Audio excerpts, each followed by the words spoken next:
Hi everyone, so my name is Florent and welcome back for this new session about escrows. We're going to talk about how to lock funds on the XRP Ledger and how to retrieve them on a decentralized manner. So let me talk about escrow. And traditionally, so the way you would do things today is you would send money to a third-party person that you trust, and you will come, for example, give that person $1,000. That person would keep it, and until, for example, a condition is met or time has passed, then that person on the right here, the destination, will get that money.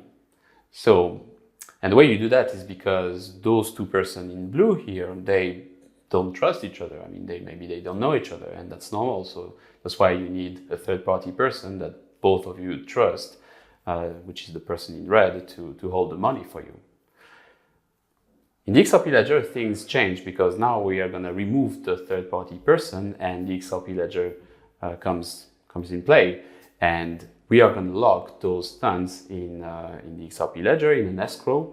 And when a time passes again, or when a condition is met, then the person on the right, the blue person on the right, can then take the $1,000. So again, the XRP Ledger is decentralized, the data is immutable, and that's why we can place money in there. Nobody is going to change that data. So in the XRP Ledger, we have different types of escrow. One is time-based, so you can define that, for example, tomorrow the funds will be accessible. That's the first one. We have a conditional escrow, which is we need basically some cryptographic hashes, so it's like long strings of hexadecimal that will allow you to either lock the funds and release the funds. So this is called a condition and fulfillment. So you need the condition to lock it, and we need the fulfillment to retrieve the funds. Or you can have a combination. So you need either, so you define both the time, it's going to expire tomorrow, sorry, you can claim the money tomorrow. Or, and as well, you can define a condition with that. So tomorrow plus the condition, and the destination can receive the funds. So here is a flow, like a graph explaining really how things work. So the one on the left in red is the time-based escrow flow. So what would happen is that the originating account that wants to lock the fund will create an escrow create transaction. And by defining a finish after field, until this finish after time arrives, nobody will be able to hold the funds. So again, I'm creating an escrow today, and I'm saying until tomorrow, the funds will be available tomorrow. So until tomorrow, nobody, the destination account, will not be able to retrieve the funds. They are locked for some time. Once tomorrow arrives, then once the finish after field, the date arrives, then we can, the funds are claimable. So the destination wallet will be able to claim the funds by submitting an escrow finish transaction. Additionally, you can also define that an escrow expires by defining a cancel after field. And once this escrow expires, then no one can claim the funds, and you can send an escrow cancel transactions to remove the escrow from the ledger. That's one way. Another way is the combination escrow that I mentioned earlier. So the combination has the time and the cryptographic condition. So similar thing, we can define a finish after field there, and until that finish after time, then nobody can claim the fund. Once the finish after time arrives, there is this condition that we need to define, right? So it's conditional ready. And when the destination has the condition, well, the fulfillment plus the time, then it can submit an escrow finish transaction and claim the fund. Additionally, so if there is also a cancel after field, then if the time of the cancel after field arrives, then no one can claim the funds, and you can also submit an escrow cancel to remove the escrow from the ledger. The last type is a condition escrow, which only holds the cryptographic condition, so the fulfillment and condition. so as soon as the escrow is created, then we can claim the fund with an escrow finish transaction. And here the cancel after is required. So once that time passes, the escrow is expired, and again, no one can claim the funds. And you can submit an escrow cancel transaction to remove it from the ledger. There are some limitations to those escrow today. So today escrows only work with XRP, not issued token on the ledger. It's really not, the escrows are not adequate for very small amounts. You would unlock, I don't know, 50 cents of dollars, for example, in escrow. That would be for bigger amounts. Some reserve that you need for the escrows can be higher than, for example, a payment transaction. So for that, the small amounts are not ideal. You cannot create, obviously, escrows with a past time value. That makes sense. And because the ledger, also, that's the point number 4, the ledger settles in 3 to 5 seconds, you cannot really define an escrow where with the finish after field in 1 second or 2 seconds. That wouldn't work. You need really a bit more time, we are sort of dependent on the settlement of the ledger, so the blocks which are validated. And finally, so we support the conditions which are supported are pre-image SHA-256. All right, so now let's start coding and let's start creating escrow and see how we can claim the funds and lock the funds. So for that, first, I'm going to use a GitHub repo that you can find, which is public. It's called XRPL Commons October 2023, and you will be able to find it on my GitHub repo. So Florent Uzio, XRPL Commons October 2023. So I advise you to fork it and then clone it on your MacBook, and then you will be able to see all the code and code the code and code it yourself, also all the escrows. All right, so I have it on my laptop here. First thing I want to do is to create accounts, so wallets, right? So wallet 1 will be the wallet locking the XRP, and the wallet number 2 will be the one like receiving the XRP. So the way I'm going to do this, I'm going to go to the faucet. Okay, so xrp.org/xrp-testnet-faucet.html. And in there, we can, again, select the network. So testnet here. We generate a testnet credential. We get the address and the secret. So you can copy the secret and paste it in the .env file. So originally, when you will clone the repo, you will only have .env.example. So what you need to do is just copy that .env.example and rename it in just .env. So we passed the scene number 1 here, and we can as well, what I like to do is just pass the public address, so I can easily retrieve it later. And we're going to do the same, generate another account, another wallet. I take the secret, the seed, I passed it in scene number 2, and the public address as well. So this one, again, will be retrieving the funds in the escrow, and this one, the wallet number 1, will be locking funds in an escrow. All right. Well, first thing I wanted to mention, so this is like a turbo repo application. It's a mono repo. So what you need to do is when you're at the root of this directory, so when you have cloned it, let me go to warp here. When you have cloned it, you would typically do an npm install. That would install all the dependency. That could take maybe like 30 seconds. I've done it already, so that should be faster. But you would do it. So, and then you can work on the repo. So you'd go to the apps directory, then you go to XRPL intro, and then we have the project we're going to work on. So there is a source directory here, and then a transaction, and finally escrows. So it's just like a way to organize the files. And we are going to work on those escrows files. First thing we need to do is to work on the escrow create transaction. So again, as we saw in different also videos, we need to do several things to create the transaction and submit it to the ledger. So let's create the escrow, let's say the transaction. There will be escrow create, okay? And you can look at my repo a bit more details, but when you clone it, I've just defined some props for each functionality. And in those props, so I retrieve the transaction that we want to send. And basically, for example, if we have an escrow, in that transaction, we would define the amount, we would define the destination and any other field which are required by the transaction. What I like to do here is usually I like to omit the two fields, the account, which is the source account, which is already defined in the wallet that we also send to the function to sign the transaction. So first field that I like to omit is account, and we'll specify it here. And second field that I like to omit and to specify it here directly is the transaction type. And hopefully that will make sense later when we're going to call that create escrow function. So because I omitted from the props, I need to define it here, and that would be wallet.address. Again, the wallet is the one signing the transaction, so we can use that address, the public address. And in here, again, the transaction type, and the transaction type will be escrow create.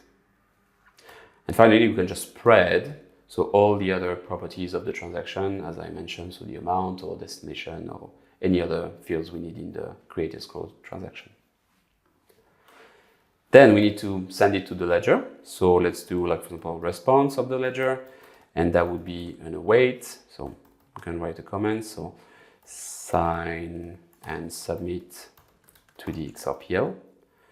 We are going to wait for the client to send it. So I've already imported the client here, on line number 6. So I've created an helper function to get the XRPL client that I will invite you to look at in client.ts here.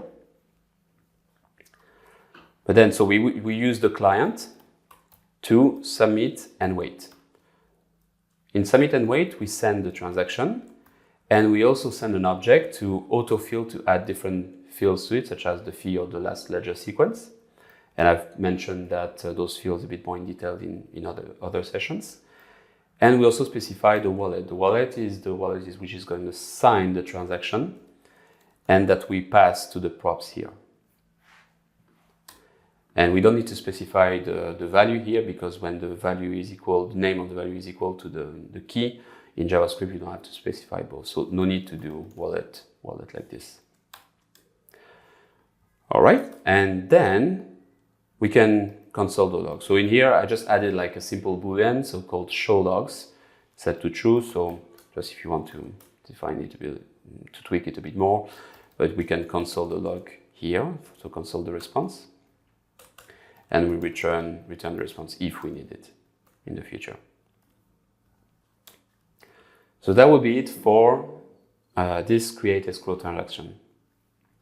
Let's do the same with the escrow finish transaction. So when again the finish after field will arrive in time, then we can claim the beneficiary can claim the funds with an escrow finish transaction. Let's go to escrow finish. And that would be, again, very, very similar to what we did before. So we create a transaction, which would be an escrow finish transaction. We need to specify the originating account, which is the wallet.address. Again, the wallet is the one signing the transaction, so we can use the public address for that. The transaction type is an escrow finish. And we spread the transaction. First step, then we sign and submit to the ledger. We define a response constant, we await for the client to submit and wait, we pass the transaction, and we pass autofill to true, and we pass the wallet to sign. And same thing, if we want to show the logs, we console log the response. If we want to show the response, so we return, and here we return the response. Okay, so again, very similar to the other transaction, and really all the transactions can be done this way. You can tweak it, of course, but that's the base. So now let's try to create an escrow with our wallet one. For that, the way my application, my mono repo works, and this XRPL intro sub-application works is you go to the index.ts, which is directly below the source directory, index.ts, and here you will have a main function. So if everything worked fine for you, after installing the dependency, if you run npm start, I can make that a little bit bigger. If you run npm start, sorry, you need to go to apps and XRPL intro first. If you run npm start, you should have an output, it works. So now let's work on the index.ts, and what we need to do, we import the client, we take the client, so we'll use again this get XRPL client function, which is coming from this client.ts file. And we need to again connect the client. And finally, after that, we need to disconnect the client after doing all the code. So let's start with a time-based, okay? A time-based escrow. So we'll use time-based escrow. And we'll do so constant, we need to await, so create escrow. And we'll pass in there, so an object. So remember, in my function in the escrow, we need to pass the transaction and the wallet. So the transaction is the create escrow transaction. So we pass the transaction here. And in there, so we can define the amount, which is in drops. So let's say I want to have 100 XRP locked. So we can use XRP to drops function, which is provided by XRPL. That's the import here on line number 4. And we define a finish after time. A finish after time, and we'll do that in a second. And also we need to define the wallet, and the wallet to sign the transaction will be wallet number 1. Wallet number 1 is exposed in wallet.ts here, and wallet number 1 is created from the seed that we copied into the .n file. I hope all this makes sense and you now start to link the files together. So let's go back to the index.ts, and we need to create this finish after transaction. So finish after is a number which represents the number of seconds since the creation of the XRP ledger. So we have, for example, the Unix time, which started on the 1st of January 1970. And here we have the Ripple time, which starts in 2012. I can't remember exactly the date, but that started in 2012. So we need to use a specific function for that. And I think, so that time is ISO time to Ripple time.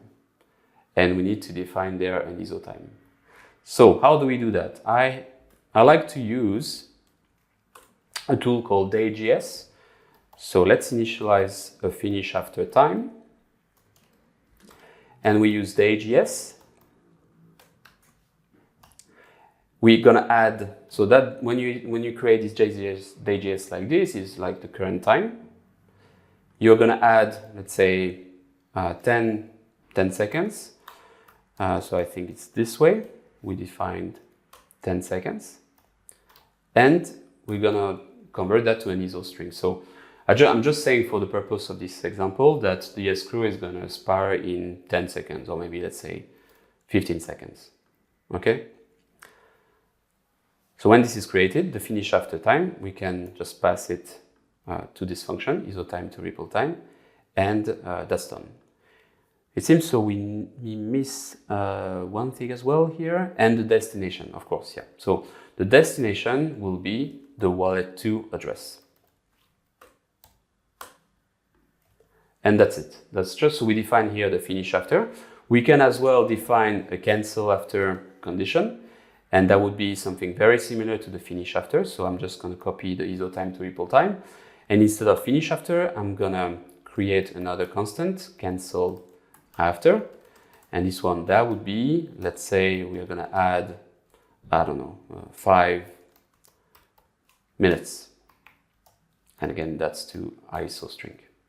Okay, so we can claim the funds with wallet2 after 15 seconds from the creation of this escrow, but we cannot claim them after 5 minutes. So let's do that. Cancel after. And let's try to execute that code now. So let's go to the terminal, and I'm gonna run npm start. Again, make sure that you're in the apps XRPL intro directory. I run npm start.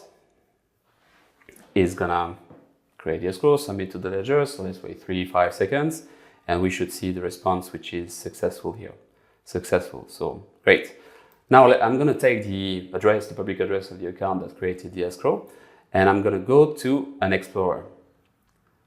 Make sure you're on the testnet here. If you use testnet.xrpl.org, I'm pasting the account. And here you see, so I have this transaction escrow create, which signifies that we have this 100 XRP locked in there. And it's gonna expire. You have the finish after time here and the cancel after time.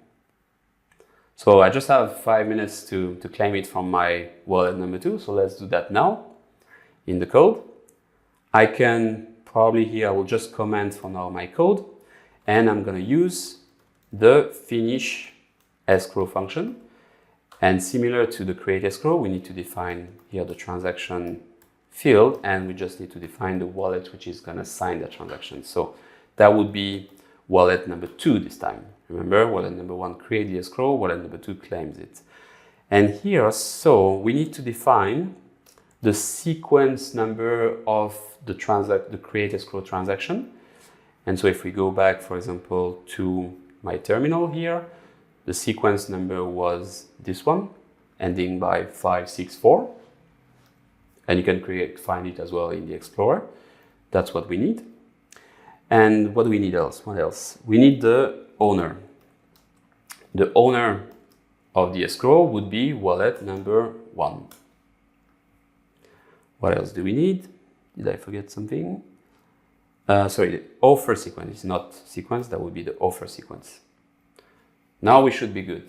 We will execute that transaction.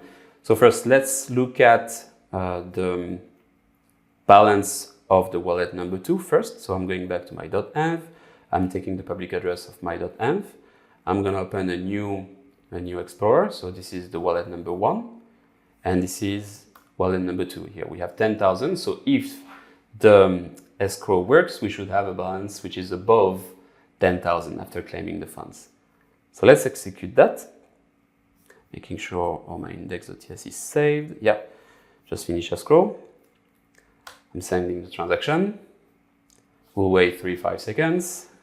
Hopefully the response will be successful and the balance will be increased in my account. It's successful, great. Let's go back to the Explorer. Let's refresh that page. And here it is. We have 10,100 XRP in the account. So the escrow worked. We claimed the funds. Now let's try to do one with the conditions. All right, I'm gonna show you how to do that. Let's go back to the create escrow. I'm just re-importing the function here from XRPL.js. I will for now comment the finish after and the cancel after, and I'm going to include the condition. For now, you'll see in my repo here, I've included a helper function. So if you go to source, helper, and escrow condition, I've included this function that generates for you the condition and fulfillment. So the only thing we need to do is to call that function. So create like this, so generate condition and fulfillment. No need to pass any parameter to the function. And from there, we extract the condition and the fulfillment. And actually here, just the condition is necessary. But what I want to do is I'm going to console log the condition and the fulfillment, because we want to reuse the fulfillment later when we're going to do the finish escrow. So let's do the condition. So I'm passing the condition here, and we have that. And again, if you remember in my slides before, when we have the condition only, here, yeah. With the condition escrow, we need to define a cancel after. So that's what the field we need to add here. So again, we are working on the blue escrow type. So we need to define this cancel after. Let's go back to the code. we define the cancel after. I'm just re-importing again the function because I have a tool that automatically cleans up the imports, that's why. And I need to uncomment my cancel after. So again, we need to import the day.js. And again, I want this escrow to cancel, to be expired after 5 minutes. So let's create this escrow again, and just to make it a bit more readable, maybe I'll just lock 90 XRP in this escrow. And again, with wallet number 1. Let's send that transaction to the ledger. You can see the fulfillment here, the condition and fulfillment, which was actually here. So those are like a long string of hexadecimal. And we have the create transaction escrow, which is successful. Let's go to the Explorer for my first account. That's 2 tabs here. If I refresh the page, we should have now a new escrow with 90. And again, the balance has been reduced by 90 XRP. There is another escrow here. And now let's claim that escrow with the condition, the fulfillment that we had before with the wallet number 2. So remember, I console log those condition and fulfillment. The reason is because I then need to write it in the finish escrow function here. So I'm going to reimport the wallet here. I'm going to reimport the function. The offer sequence, let's take it again because it has changed. So the sequence here is ending by 565. I'm passing it here. And I need 2 things. So I need the fulfillment, which is a string, and that's what we had in the terminal before. So the condition, right, I copied, yeah, fulfillment is this one, starting with A02. And we need as well the condition. We need to specify both. The condition will be one starting with, yeah, again, A025 ending with 0120. So I'm copying this one. And we should be done now. So 10 seconds or 15 seconds have passed for the escrow create transaction. Actually, no, sorry, forget what I said, actually, because there is no finish after time here. But so we can claim at any time this escrow and the funds until the cancel after time kicks in. So we're in the button, go back to the Explorer. I can clear my terminal. npm start. We're going back to the terminal, actually not the Explorer, my mistake. We are finishing the escrow. It's going to take a few 5 seconds. And it's successful, so that looks good. Let's go back to the Explorer this time. We have for now 10,100 XRP because of the previous escrow we claimed. And now if I reload, we should have 10,190 XRP in that account. Let's see. 10,190 XRP in there. So again, we claim the XRP in that escrow based on the condition this time. So I hope that was useful. I hope you enjoyed this session talking about escrow on the XRP Ledger. As you see, again, it's super easy to do so. Feel free to leave any comment in the video, and see you next time for the next session. Bye.